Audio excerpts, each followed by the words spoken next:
Good morning students. हमारा topic चल रहा है कौन सा? Projection of solid. तो हमने इसके लास्ट लेक्चर में हमने क्या किया था? हमने 4 सॉलिड्स के बारे में पढ़ा था, प्रिज्म, पिरामिड, सिलेंडर और कोन। ठीक है, हमने इनके बारे में पढ़ा था, इनकी कुछ डेफिनेशंस, मेन टर्म्स के बारे में पढ़ा था। ठीक है, आज हम जो करेंगे वो हम करेंगे डिफरेंट केसेस करेंगे। जो कुछ स्टेप्स मैं आपको बताऊंगा कि वो क्वेश्चंस को सोल्व करने के लिए कौन कौन से स्टेप्स हमें फॉलो करने पड़ते हैं, और कुछ बेसिक रूल्स, कुछ हमारे रूल्स हैं हमारे क्वेश्चन को सोल्व करने के लिए, कुछ बेसिक रूल हैं वो मैं आपको बताऊंगा। ठीक है, हम स्टार्ट करते हैं डिफरेंट केसेस से। प्रोजेक्शन ऑफ पॉइंट हमने किया है, प्रोजेक्शन ऑफ लाइन हमने किया है, प्रोजेक्शन ऑफ प्लेन हमने किया इससे पहले। तो सबके अंदर डिफरेंट केसेस आते हैं। ठीक है, तो हमने बात की थी कि प्रोजेक्शन ऑफ सॉलिड के अंदर जो केसेस बताए जाते हैं वो किसके अकॉर्डिंग बताए जाते हैं? एक्सिस के अकॉर्डिंग। किसके अकॉर्डिंग बताए जाते हैं? एक्सिस के अकॉर्डिंग बताया जाता है। ठीक है, तो डिफरेंट केसेस कैसे बनते हैं? अगर मैं कहूँ मेरे पास कोई सॉलिड है, मेरे पास क्या है? एक पेंटागन प्रिज्म है। मेरे पास क्या है? एक पेंटागन प्रिज्म है। उसकी क्या होगी? एक एक्सिस होगी भाई, इसकी एक एक्सिस होगी। एक्सिस के अकॉर्डिंग मैंने कहा इसके केसेस बनते हैं। तो कौन कौन से केसेस बनते हैं मैं आपको बता दूं। जो सॉलिड के केस बनते हैं प्रोजेक्शन ऑफ सॉलिड के, और जो प्रोजेक्शन ऑफ लाइन के केसेस बनते हैं बिल्कुल सेम बनते हैं। ठीक है, क्योंकि इसने कहा, मैंने कहा किससे बनते हैं? एक्सिस के अकॉर्डिंग बनते हैं। और एक्सिस क्या है? हमारी एक लाइन है। कौन सी लाइन है? चेन लाइन है। ठीक है, तो मैं बात करूं, अगर लाइन की बात करूं, क्या है इसके अंदर? लाइन है, मेरी सेंटर लाइन है। ठीक है, उसके अकॉर्डिंग मैंने कहा केसेस बनेंगे मेरे किसके? प्रोजेक्शन ऑफ सॉलिड के अंदर। अगर लाइन की हम बात करें तो हमारी ये लाइन की कौन सी पोजीशन होती है? कौन सी पोजीशन अभी? Parallel to VP and perpendicular to HP. अगर मैं कहूं मेरा सॉलिड ऐसी कंडीशन में है तो मेरी एक्सिस क्या होगी? Parallel to VP and perpendicular to किसके? एचपी के साथ। एक्सिस का कौन सी केस हो गया? Axis perpendicular to HP and parallel to VP. ये हमारा फर्स्ट केस हुआ। सेकंड केस, ठीक है, सेकंड केस हमारा क्या होगा? अगर मैं कहूं मेरी कंडीशन ये है सॉलिड की, मतलब मेरी एक्सिस अब ये हो गई, मेरी एक्सिस अब ऐसी होगी, ये वैसी अभी perpendicular to VP and parallel to HP. ये हमारा सेकंड केस हुआ। सेकंड क्या है? Axis perpendicular to VP and parallel to HP. Third हमारा केस क्या होता था?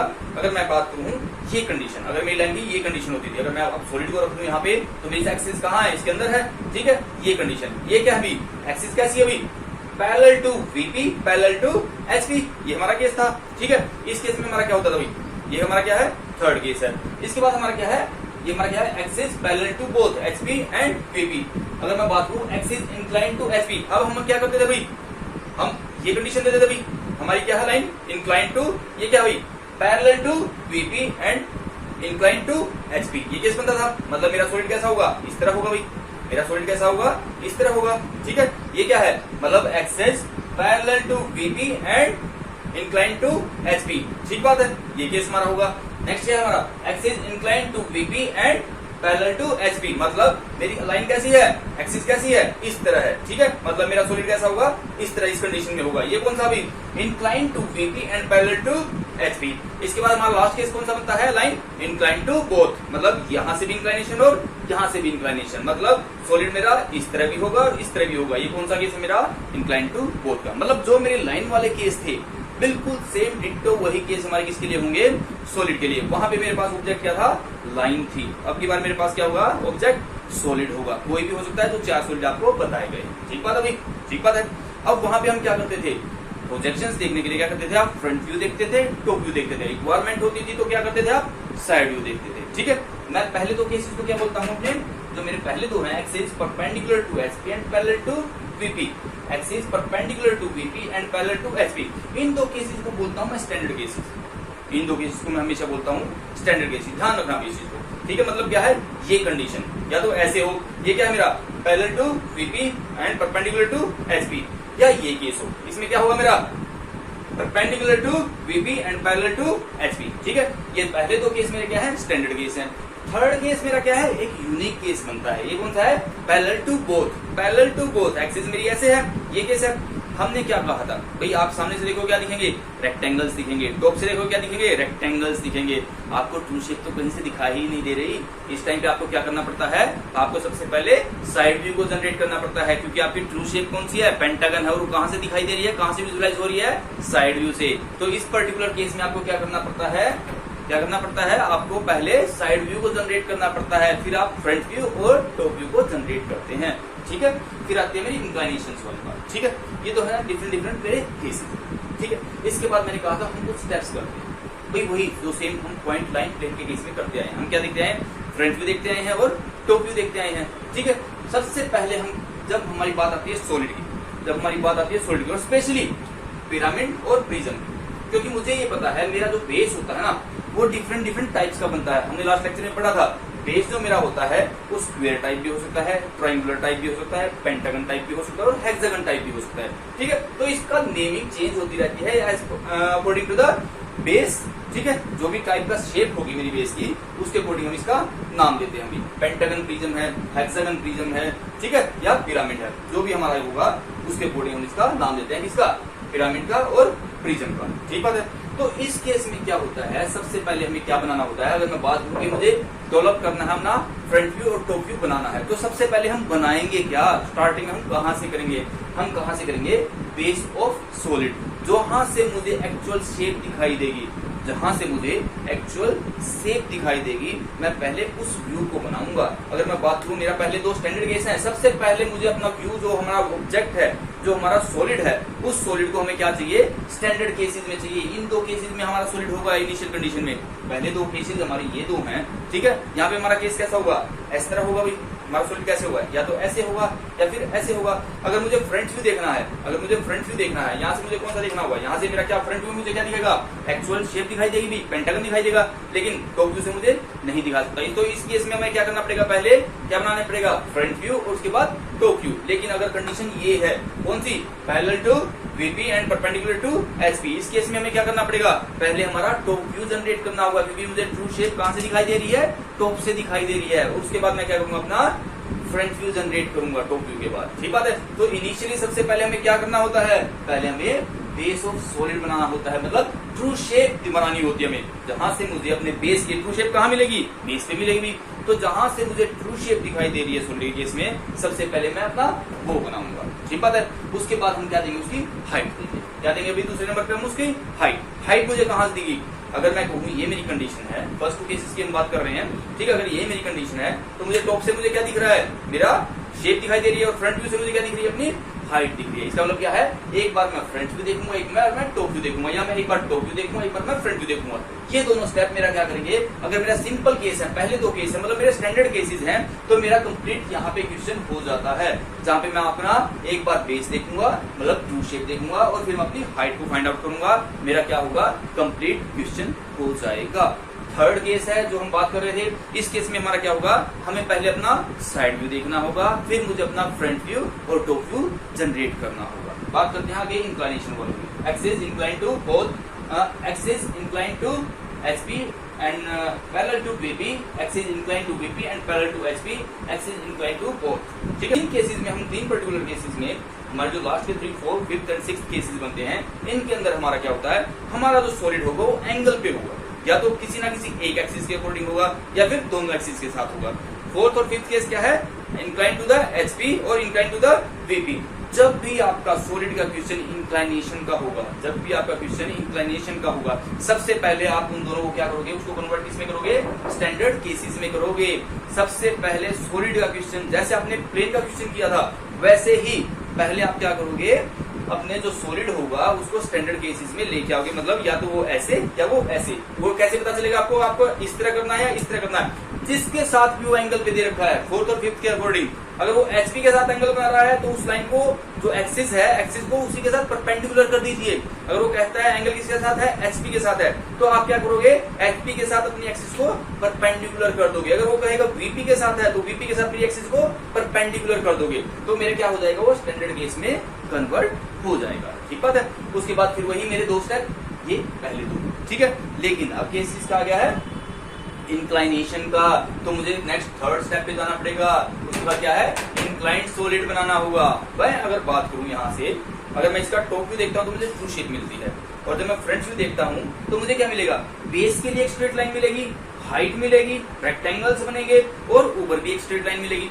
जो नीचे बेस वाली लाइन बनी है उसको क्या करना पड़ेगा, इंक्लाइंड करना पड़ेगा। उसको क्या करना पड़ेगा, इंक्लाइंड करना पड़ेगा। अगर मेरे पहले दो केस हैं, वो इंक्लाइंड करने के बाद क्या करूंगा, जो लाइन होगी उसको मैं इंक्लाइन करूंगा जितनी क्वेश्चन पेपर के अंदर गिवन है। उसके बाद मैं क्या करूंगा, प्रोजेक्शंस नीचे लेके जाऊंगा, और मैं देखूंगा फ्रंट व्यू या टॉप व्यू, जो भी मेरी रिक्वायरमेंट है उस इंक्लाइंड पोर्शन के अकॉर्डिंग मैं फ्रंट व्यू और टॉप व्यू को जनरेट करूंगा। मतलब मेरा फोर्थ स्टेप मेरा हो जाएगा। ठीक बात है। अगर मेरा क्वेश्चन है 4th और 5th नंबर का केसेस का, ठीक है, फिर तो मेरा यहाँ पे काम खत्म हो जाता है, ठीक है, 4 स्टेप में मेरा काम खत्म हो जाता है। लेकिन अगर है आपका एक्सिस इंक्लाइन टू बोथ, अगर है मेरा question axis incline to both, तो ये स्टेप मेरा रिपीट होगा। नंबर एक बार आपको एचपी के साथ एंगल दिखाना होगा, एक बार आपको वीपी के साथ एंगल दिखाना होगा, तब आपका 2 बार होगा, मतलब इंक्लाइन टू बोथ होगा, ठीक बात है। तो ये मेरे स्टेप बनते हैं किसी भी क्वेश्चन को सोल्व करने के लिए। कौन सा? प्रोजेक्शन ऑफ सॉलिड का, ठीक भाई। ये मेरे सॉलिड्स हैं, ठीक है, टाइप्स हैं, ये मेरे स्टेप्स हैं, ये मेरे डिफरेंट केसेस हैं, ठीक बात है, ठीक बात है। यहाँ तक क्लियर है भाई सबको? इसके बाद हम बात करते हैं कुछ रूल्स की। हमने कहा भैया ये चीज है, सॉलिड है, हमारा एक्सिस के अकॉर्डिंग हमने फाइंड आउट कर लिया कि किस तरह का हमारा केस है, ठीक है। हमने फ्रंट व्यू देख लिया, टॉप व्यू देख लिया, साइड व्यू देख लिया, इमेज भी। अब कंफ्यूजन कहाँ आती है बच्चों को? सॉलिड का क्वेश्चन करते टाइम कंफ्यूजन कहाँ होती है? आपको सबसे पहले क्या बनाना होता है? बेस ऑफ सॉलिड, मतलब ट्रू शेप बनानी होती है। अब ट्रू शेप आपकी कैसे कैसे बन सकती है भाई? बहुत तरीके होते हैं भाई। ट्रू शेप कैसे होगा? अगर मैं बात करूँ, अगर आप हमने क्या बना रखा है, यहाँ पे पिरामिड बना रखा है भाई। ये क्या है? पेंटागन प्रिज्म है। ये स्ट्रेट लाइन है जिसको हम बेस मान के फिर हम एंगल बनाना स्टार्ट कर देते हैं, ठीक है, हमारा पेंटागन बना लेते हैं भाई, ठीक है। ये मेरा क्या है? स्क्वायर है। ये मेरा क्या है? हेक्सागन है। अब ये इस तरह भी बनाए जा सकते हैं और ये इस तरह भी बनाए जा सकते हैं, मतलब जो मेरा बेस लाइन होती है उसको मैं लेफ्ट में भी ले सकता हूँ, मैं राइट में भी ले सकता हूँ। यहाँ पे मैंने लेफ्ट में ले लिया, यहाँ पे मैंने राइट में ले लिया, ठीक है भाई। जो स्क्वायर है, ये है जो स्क्वायर पिरामिड है मेरा, वो ऐसे ही बनाया जा सकता है, वो ऐसे ही बनाया जा सकता है। तो हम बनाए कैसे, ठीक है? तो कंफ्यूजन यहाँ पे होती है स्टूडेंट्स को। तो इस कंफ्यूजन को क्लियर करने के लिए, दूर करने के लिए हमने कुछ पॉइंट्स के बारे में पढ़ा था। 1 पॉइंट, 2 पॉइंट और 3 पॉइंट्स हमने लास्ट लेक्चर के अंदर पढ़ा था। 1 पॉइंट मेरा क्या होता है? कॉर्नर। 2 पॉइंट मेरा क्या होता है? एज। और 3 पॉइंट्स क्या होता है? फेस। किसके केस में? पिरामिड के केस में। और फेस 4 पॉइंट्स किसके केस में होता है?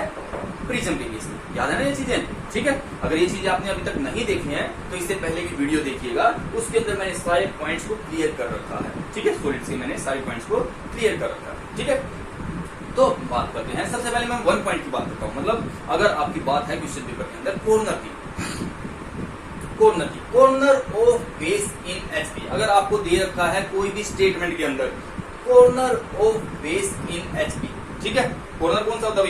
ये मेरा, अगर ये क्या है? पेंटागन है, तो इसमें कॉर्नर कौन सा है? ये कॉर्नर है, ये कॉर्नर है, ये कॉर्नर है, ये कॉर्नर है। ये कितने कॉर्नर हैं? 5 कॉर्नर हैं, ठीक है। ये कौन सा था? स्क्वायर था। तो कितने कॉर्नर थे? 1 2 3 4 कॉर्नर थे इसके अंदर, ठीक बात है। तो अगर इस तरह की कोई टर्म दे रखी है आपको, corner of base in HP, हम सॉलिड को हमेशा एचपी पे कंसीडर करते हैं, इसलिए मैंने एचपी लिखा है, ठीक है। तो मैं क्या करूंगा? मैं हमेशा अपने कॉर्नर को राइट हैंड साइड रखूंगा। मैं हमेशा, ध्यान से सुनो भाई, मैं हमेशा अपने कॉर्नर को कहाँ रखूंगा? राइट हैंड साइड पे रखूंगा। मैं शेप कैसी बनाऊंगा? इस तरह की शेप बनाऊंगा। अगर वो स्क्वायर है तो स्क्वायर का एक पॉइंट यहाँ पे आ गया कॉर्नर। अगर ये पेंटागन है तो मैं क्या करूंगा? लेफ्ट में अपनी बेस लाइन रखूंगा और राइट में मैं क्या रखूंगा? अपना कॉर्नर रखूंगा। कॉर्नर की बात की है उसने। हेक्सागन जो मेरा होगा उसका कॉर्नर कहाँ होगा? राइट हैंड साइड में होगा, ठीक बात है। जब भी मेरी कॉर्नर की बात आएगी तो मैं क्या करूंगा? अपने कॉर्नर को राइट हैंड साइड पे रखूंगा, ठीक बात है। दूसरे नंबर पे दूसरे पॉइंट की बात करते हैं। दूसरा पॉइंट हमारा क्या था? 2 पॉइंट वाला कौन सा था? एज था। Edge of base in HP, ठीक है। क्या कहा उसने? Edge of base in HP. तो मैंने क्या करना है? राइट हैंड साइड में मैं क्या रखूंगा? अपनी एज को रखूंगा। एज कितने पॉइंट से बनता है? 2 पॉइंट से बनता है। और एज क्या होती है? लाइन होती है। तो मैं क्या करूंगा? अपना जो स्क्वायर अगर मुझे बनाना है तो अपना स्क्वायर इस तरह बनाऊंगा कि यहाँ पे मेरी क्या आ जाएगी? वो एज आ जाएगी। जोन से भी वो एज की बात कर रहा है क्वेश्चन के अंदर, वो सीडी की बात कर रहा है तो यहाँ पे मैं सीडी लूंगा। अगर वो एबी की बात कर रहा है तो यहाँ पे मैं एबी लूंगा। तो यहाँ पे क्या होगा? मेरा एक एज होगा। मैं ये नहीं बनाऊंगा भाई, ये डायग्राम नहीं बनाऊंगा। पेंटागन बनाऊंगा तो मैं राइट में क्या रखूंगा? अपना वो एज रखूंगा। मैं हेक्सागन बनाऊंगा तो राइट में क्या रखूंगा? अपना वो एज रखूंगा, ठीक बात है।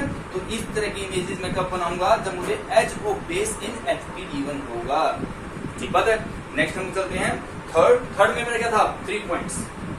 3 पॉइंट क्या था? फेस की बात हमने की थी। फेस कितने पॉइंट से बन रहा था? 3 पॉइंट से। फेस कितना था? ओ ए बी। ये मेरा क्या था? एक फेस था। किसके केस में? पिरामिड के केस में, ठीक बात है। तो फेस इन एचपी कहे या फेस इंक्लाइन टू एचपी कहे, slant face incline to HP कहे या स्लांट फेस इन एचपी कहे, भाई ये तो फेसेस की बात है, ठीक है। Face in HP, face incline to HP, slant face incline to HP या स्लांट फेस इन एचपी, ठीक है। अगर फेसेस की बात करता है इन एचपी या इस तरह की कोई बात करता है, फेसेस कितने पॉइंट से बना? 1 2 3 पॉइंट से बना। मेजोरिटी कहाँ है? बेस लाइन से है। किससे है? कौन सी से? बेस लाइन से है। बेस में मेरा क्या था, मेरा क्या बनना है नीचे, इसको हम क्या बोलते हैं, एज बोलते हैं। तो जो एज वाला रूल था वो फॉलो होगा यहाँ पे।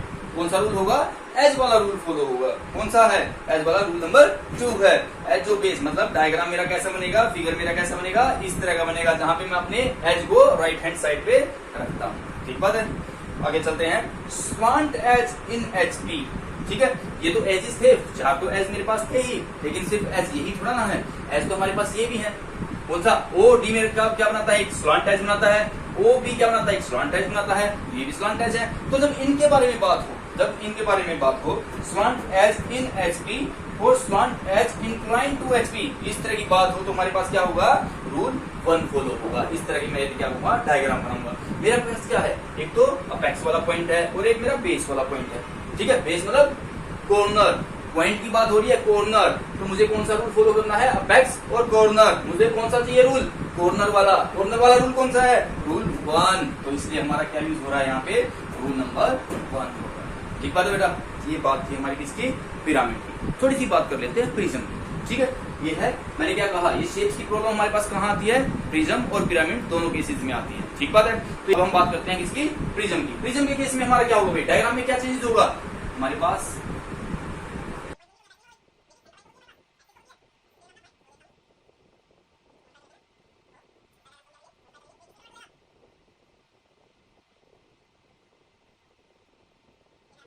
प्रिज्म का केस होगा। ठीक है, अब ये डायग्राम किसके, प्रिज्म के हो गए। क्या हो गए जी, नहीं हुए, क्योंकि प्रिज्म के केस में हमारे पास क्या होता है, ऊपर भी एक बेस होता है, नीचे भी हमारा बेस होता है। जैसा नीचे होता है वैसा ही टॉप में होता है। तो ऊपर भी हमारे पास पॉइंट होते हैं, नीचे भी हमारे पास पॉइंट होते हैं। एक जगह हम न्यूमेरिक वैल्यू यूज करते हैं, एक जगह हम अल्फाबेट यूज करते हैं। तो पॉइंट में एक ही पॉइंट पे हमारी नेमिंग कितनी होंगी, 2 होंगी। मैं कहूँ ये A B C D E, ये हमारा क्या था हमारा जब हमने डायग्राम पहले बना रखा था वो क्या था हमारा, पिरामिड का। अगर मुझे इसको किस में कन्वर्ट करना है, प्रिज्म में, तो ए के साथ मैं क्या लिखता हूँ, 1 2 3 4 5।